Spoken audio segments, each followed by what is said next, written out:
Германд хамгийн гой үзэхэр тоглолт бол Райны дерби байх. Кёлн Боруссия Мönchengladbach гэсэн. Би зүгээр энэ хоёр дээр нэг жижигхэн түүх яриад өгчээ. Ямар учиртай дерби ингэж. Райн мөрөн гэж том мөрөн байдаг. Тэгээ энэний хоёр ирэг дээр байдаг л хотчууд энэ ч агаараар бол орхион 20 км хүрхгүй газар байдаг нэг юм хоёр хот байдаг. Тэгээд эртнээсээ ингэж өрсөлдөж ирсэн жижигхэн бүс нутгийн өрсөлдөө. Ерөөс би бинийгээ хизээж үздэггүй. Кёлн ч одоо хэдэн онд юм бэ? Германы цомын тэмцээнд төрүүлсэн жил цом өргөсөн. Тэгээ Боруссия Mönchengladbach-ын хөгжөөн дэмжигч одоо их хоёр ахын хөтэлдэг 80 саяын уналт гэдэг нэвтрүүлэгт орсон. Тэгсэн чинь тэр нэвтрүүлгийн яг 1500 еврогийн асуултан дээр үлээ 500 еврогийн асуултан дээр энэ жил Германы цомыг өргөссөн багийн нэрийг нэрлэнэ рүү гэж асуусан.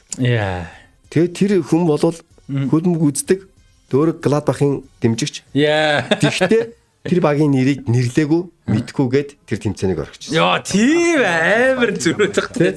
Олон нийтээр ихлээр Кёлны нэрийг хэлэхгүй дордохгүй гэж. Наад чи мэднэ гэхдээ би хэлэхгүй гэсэн.